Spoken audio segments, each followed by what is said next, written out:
Hola, me llamo Sergio y soy profesor de español en Don Quijote. Pues lo que me hizo convertirme en profesor de español fueron varias cosas. Siempre he estado trabajando en cosas relacionadas con la enseñanza, trabajos oficiales o no, y hubo un momento en el que no estaba contento con lo que estaba haciendo y dos amigas mías, pues, con consejos directos o indirectos, me hicieron orientar hacia este trabajo y la mejor decisión que tomé. Sobre todo aprender español. Pero bueno, no solo aprender español, sino también aprender cosas culturales, una vivencia especial y aprender español de una forma que les sirva para su vida. Ningún idioma es difícil, solo depende la motivación y las estrategias que tiene. Yo conozco a gente que le resultó muy difícil aprender español y más fácil aprender otros idiomas que parece que son más difíciles y al revés. Depende de las personas y de la motivación y del contexto. Hablar inglés, italiano y un poquito de catalán.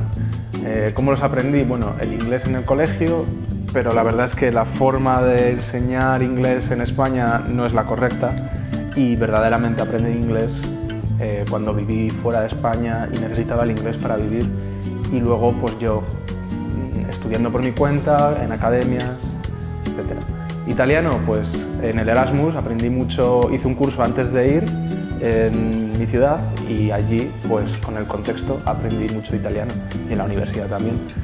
Y el catalán, no hablo muy bien el catalán porque nunca he estudiado catalán, he aprendido catalán porque he vivido en Cataluña y ahora escucharlo, intentar hablar y leer unas cosas, pues aprendí un poquito, pero sí que es verdad que podría aprender mejor si estudiara más, hiciera un curso, etc.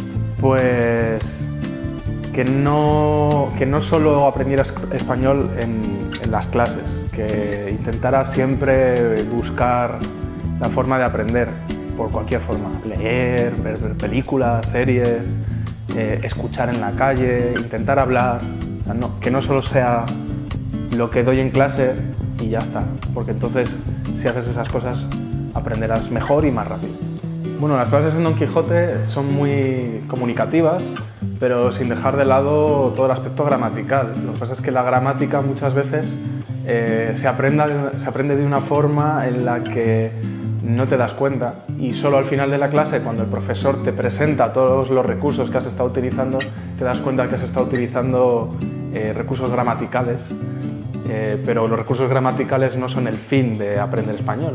El fin de aprender español es poder hablar, escribir, etc. Entonces, la gramática es un medio para aprender español. No hay muchas. Hay diferencias en algún vocabulario específico de algún país o zona y alguna forma de hacer una estructura.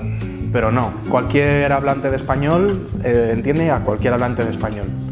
Por ejemplo, el inglés de Reino Unido y el inglés de Estados Unidos está más separado que el español de Latinoamérica y de España, que está muy unido.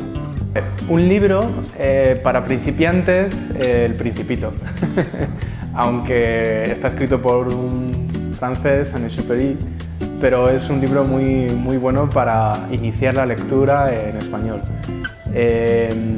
También hay libros, yo recomiendo leer un libro en español que ya has leído en inglés y conoces la historia. Por ejemplo, Harry Potter. Harry Potter seguro que lo habéis leído en vuestro idioma, pero si lo leéis en español, como ya conocéis la historia, es sencillo.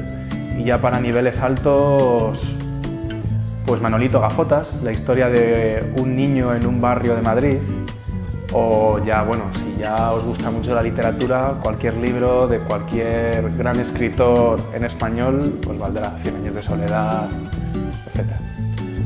El Ministerio del Tiempo. Para el pretérito perfecto, un buen día de los planetas es genial.